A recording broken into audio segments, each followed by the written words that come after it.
Yes. Welcome back to the Bees Like That podcast. As always, I'm your host, Chris.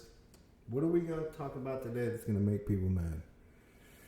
And I was laughing to myself about this earlier. I guess I'm just, I plan to just lean more into, what am I going to say? Lean into more of being myself, presenting things the way that I understand. I don't know, man. I think that, I had a conversation about with a friend of mine the other day. Hadn't seen for a while. It was great seeing them. And you may be able to relate to this. If you do, drop a comment below. Let me know how you feel about it. But when it comes to me, and it's always been this way with me, except for when I was a complete insecure introvert, like poverty-stricken kid, right? Like, then everybody was just like, neither. But today, and I think part of this is by design, right? Because I don't give a lot of people access to me, which saves me a ton of grief and headaches. But really, the way that it is with me and other people is either you're pretty keen on me or I'm not for you.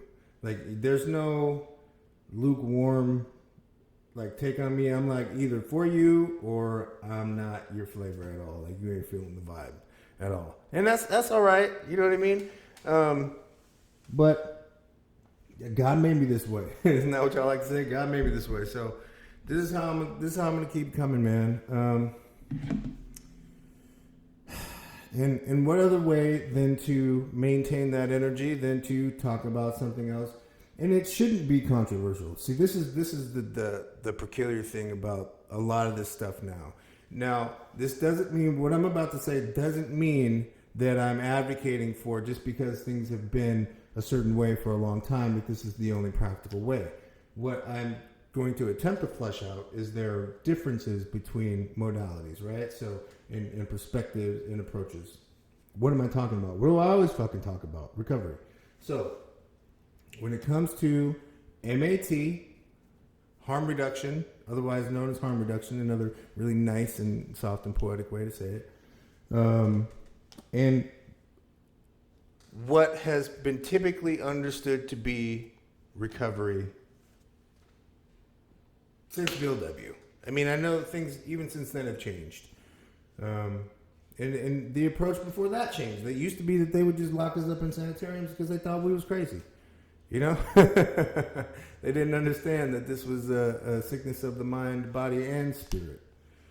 But specifically when it comes to MAT. So, what are my thoughts on MAT? Because people ask me this, and it's probably, or it shouldn't be a surprise, but I get asked my opinion about this pretty frequently. And as a person who has slammed I'm talking about slammed my head against the wall of this recovery thing for decades. And not only that, but swan dove off of, proverbial and metaphorical buildings into the same definition of bonfires and dumpster fires, trying to get an idea or a semblance of one of what the hell Chris is going to do. How am I going to pull this shit together? I don't know.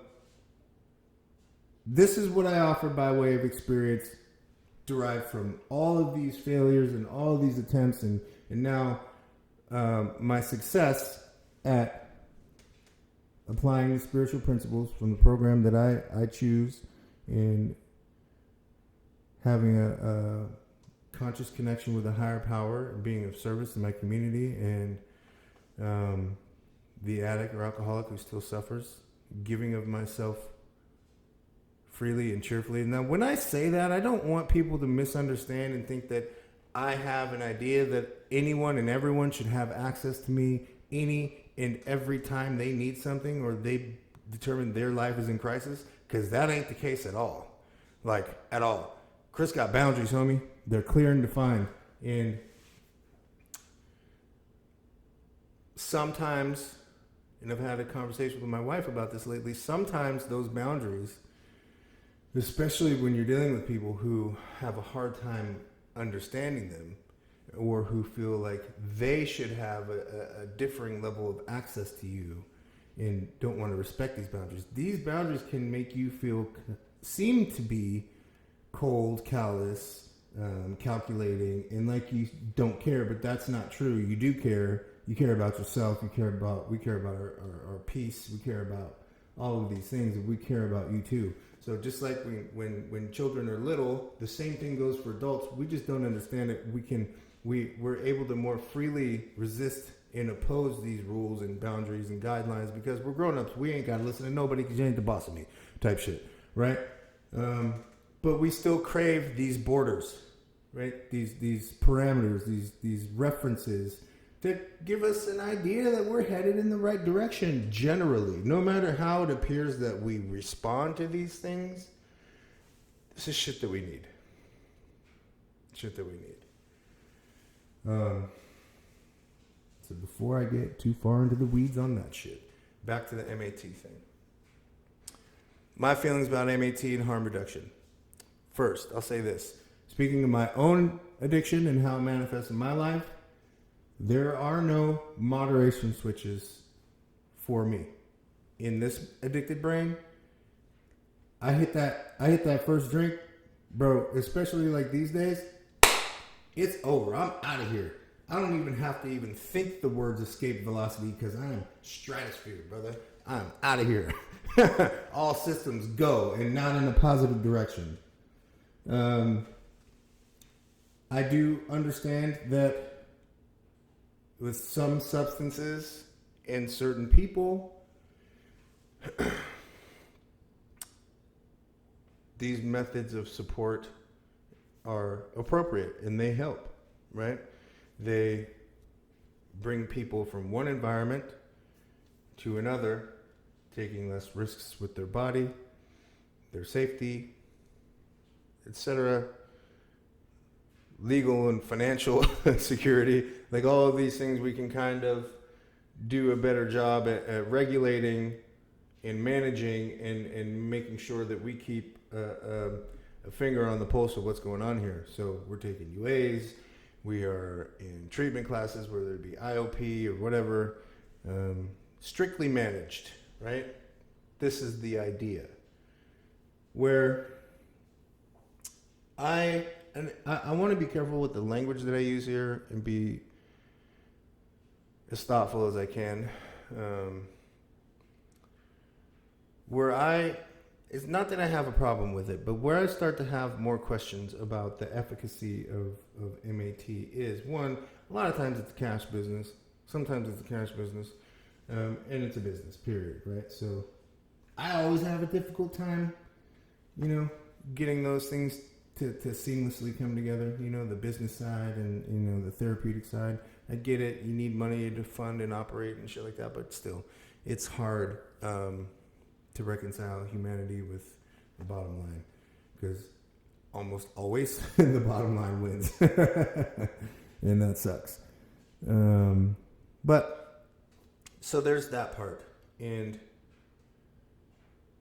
what seems to be no real direction, like, okay, let's use these tools to get people safe. Let's use these tools to get people stabilized. Let's use these tools to get people housed.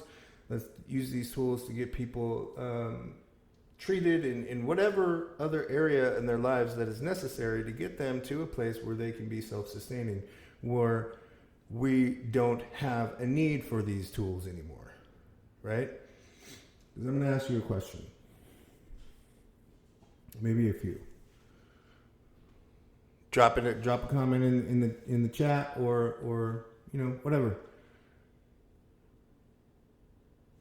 Based on your knowledge of addiction, whether you're in active addiction or living in recovery from substance dependence and abuse, what happens most, if not all of the time, to a person who is physically dependent on substances when they cease use of whatever substance abruptly? What happens? So if I drink and I'm a late stage alcoholic and I have a physical dependence on alcohol, If I wake up one day and I just decide that I'm not going to drink, and I just don't, what happens? I go into severe withdrawal, meaning I get hallucinations, I have seizures, I fall and break my clavicle bones, I break my orbital bones, I fucking shit my pants, I puke, and I shake uncontrollably. This happens, oh God. I've had this last for up to 6 days. In totality, starting like it before, like it'll start and then just really ramp up, and then the fun shit that I just mentioned starts usually around like 3.5, 4 days, where wall tiles are talking to me, and it's weird and wacky, but then can continue the worst of it for another 3, possibly even 4 days. Just depends. But usually around 6 days, I'll start to come out of it and still feel like absolute dog poo for another, couple weeks. And like this time when I got clean for a good 19 months, about 13 months, I would hold my hand like this and I would still shake. My central nervous system was so beat down. Like it's still just, and the long gone had been any sign or symptom of like the real acute withdrawal symptoms. But anyway, so what happens? We've covered alcohol and how it affects me. So another addict or alcoholic, let's call it heroin. What happens if they wake up one day, either they're out of dope or they just decide that I'm gonna quit today. I'm gonna cold turkey. I don't have any Suboxone. I don't have any methadone. I don't have any of that stuff. What happens to this person? They go into withdrawal. What happens to a person who's not used heroin or fentanyl for 2 years, but they've been on MAT that entire time? What happens if they wake up one day and they just don't have that? What happens? I'll tell you what happens when someone wakes up and they don't have their Suboxone, Subutex, or methadone. They go into withdrawal. Now, just that similarity there, in my mind, is enough to make me question, or have questions rather, about, again, the efficacy of indeterminate durations of MAT treatment. Like, where do we start to have a conversation about, well, hey, so we've ramped up, right? And we've done DBT, we've done inpatient, we've done IOP, we've done aftercare, we're in therapy, or we've done therapy, we've done all of these things, we've used all of these great tools. Last, in my mind, the conversation should head toward, let's talk about removing this and getting you back to a place that more closely resembles you and your life before addiction. Right? Or am I to understand that people are just to remain on MAT at high doses, or therapeutic doses, forever? I don't know. I don't understand that. It seems odd to me. Now, when I was in, because I completely get it, understand. I worked at Detox, and listen, I've been to Detox. I've medically detoxed in ERs and hospital rooms, all up and down and all over the place, right? So, because my addiction independence can actually kill me if I choose to do it on my own. So I do understand the value of withdrawal management. And I don't believe that it should be a form that the requirement or criteria should be that your withdrawal symptoms may be fatal before you can get any kind of withdrawal management meds, right? I think that's ridiculous. So what do I mean? What do I say? What am I saying? What do I mean when I say that? What I mean when I say that is, let's go to Detox, bro.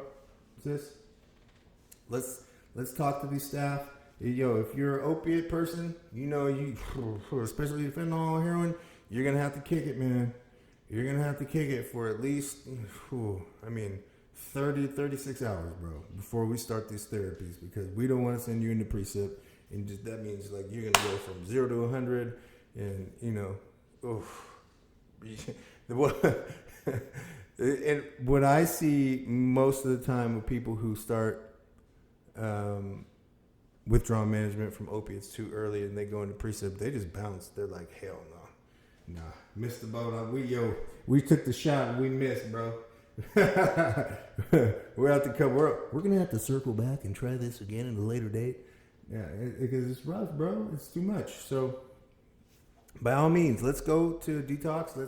Let's line it up. Let's line up the Suboxone. Let's line up the Subutex. Let's line up the methadone. Let's line up the Ativan. Let's line up the gabapentin and whatever else, Doxepin and Seroquel, whatever other shit that they can throw at people, to help make them feel a little bit better. Let's do it. But as time goes, and even listen, fentanyl, heroin. Okay, let's talk about it. Let's titrate up, and you can listen. You can titrate up to a manageable dose. This is the other thing.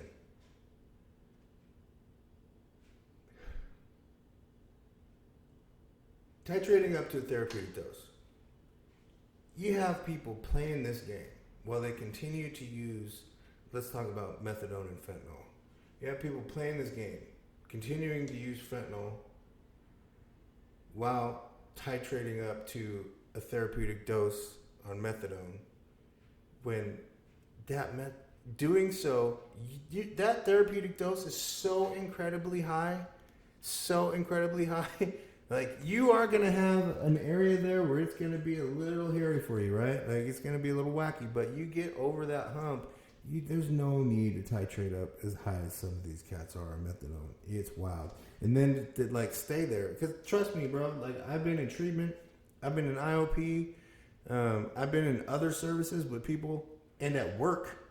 I've been at work with people who are on MAT, who have been on MAT for 5 years, which is wild to me. Let's talk about that later. But people have been on MAT for 5 years, methadone or Suboxone, and we're at work, and they're nodding out at work.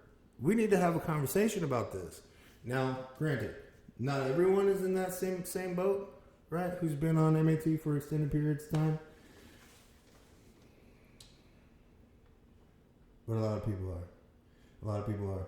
I would present an idea that we have a conversation about, and this is personally, right? And I've had conversations with people who I've spent fair amounts of time with, who are in recovery from opiates, right? And who used MAT to manage their symptoms and, navigate whatever they needed to get situated, and then titrate it off, right? And more than once, I've had them say, hey, no, listen, this is when I started therapy for this. This is my clean date. You know when that clean date was?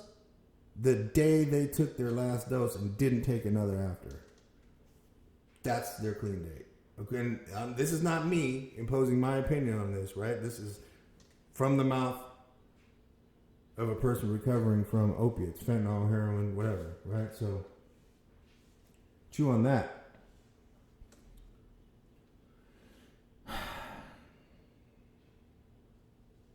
And there's so many other variables, right, that go into this. But at the end of the day, in all joking aside, honest to God, there is something that an addict needs. A win that we need, right? And that win, and it's not, let me preface this way.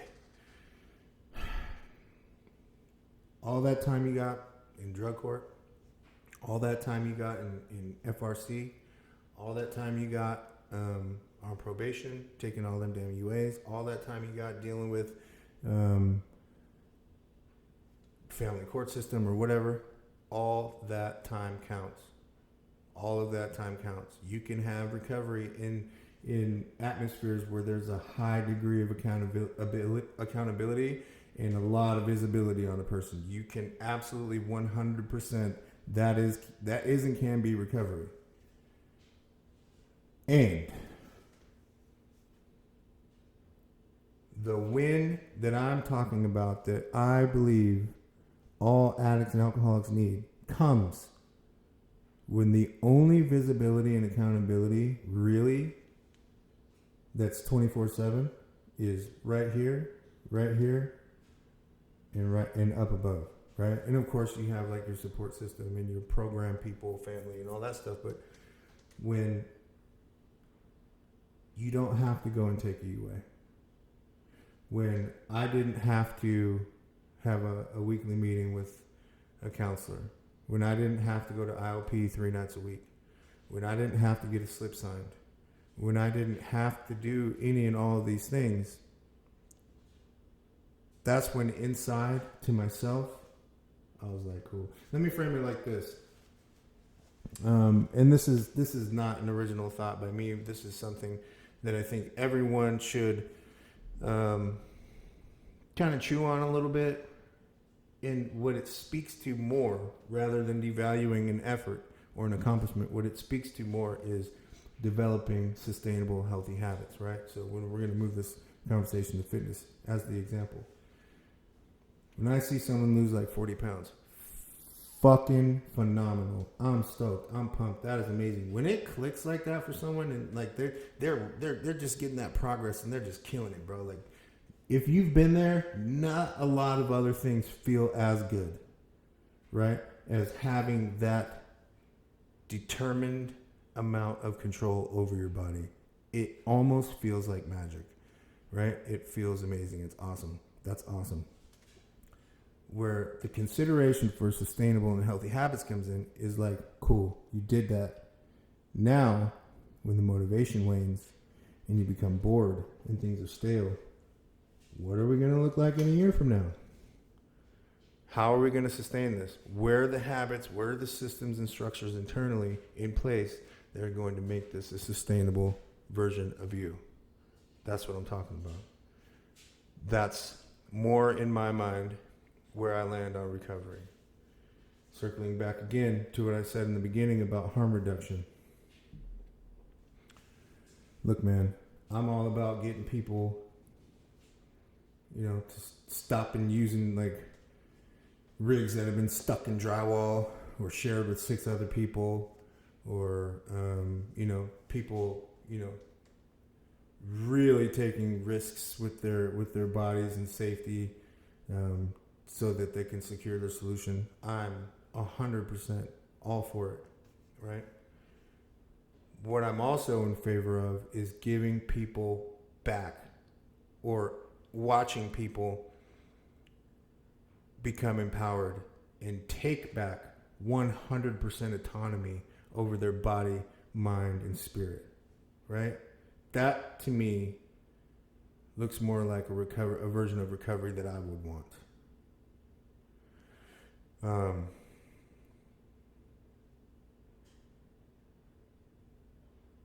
Just like the episode that I shared yesterday, when I was talking about abstinence, sobriety, and recovery. A good thing we can look at. Another thing we can look at is like, all right, this person, they haven't used in a year, right? But they've been arrested 2 or 3 times. Usually people with solid recovery don't continue to get new charges, right? Cool. I think it's dope that you haven't used in a year and a half.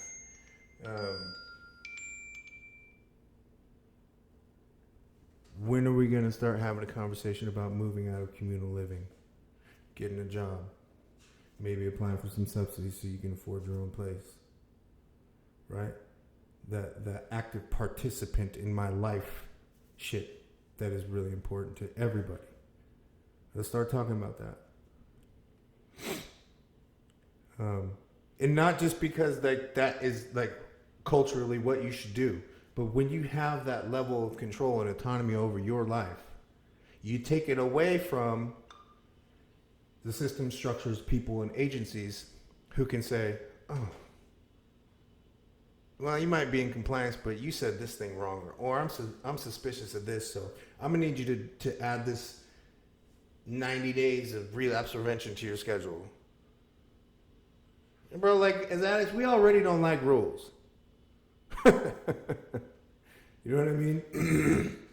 Where I'm going with this is that I'm not saying that people in the interim or on the way to something, on the way to themselves, the newest, healthiest, most processed version of themselves, on the way there, I'm not saying that it's not okay to use tools and resources and access these things, because I sure the fuck did. However, in my mind, to be 100% transparent, and I know that this isn't something that anyone can disagree with,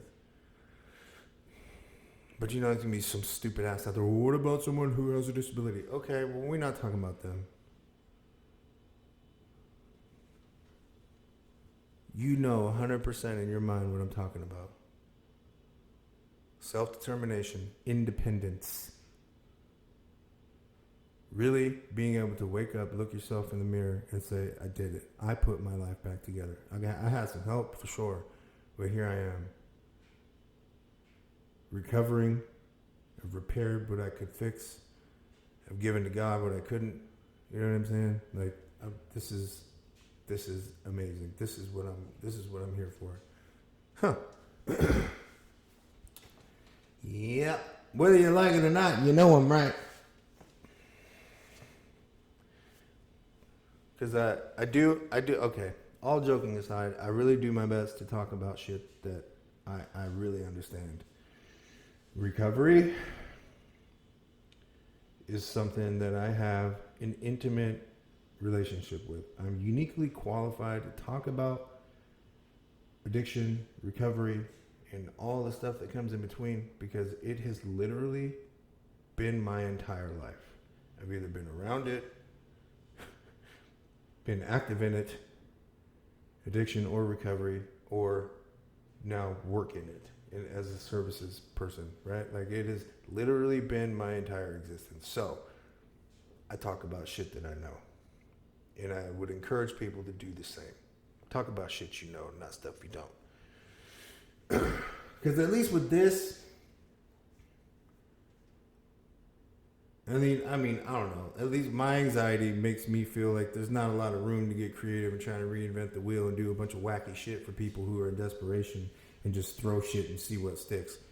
Just because your life is already fucked up. Fuck, it can't get any worse. You know what I mean? Let's not do any of that. Anyway, you ain't do it on the way in. Think about doing it on the way out. Hit that like, subscribe, post notification bell so you can stay up to date on all the cool, fun, wacky, zany, tomfoolery and badassery stuff that we talk about here in the Beats Like That podcast. Head, heart, and crotch, yo. Line them shits up. You'll be all right. Peace, y'all.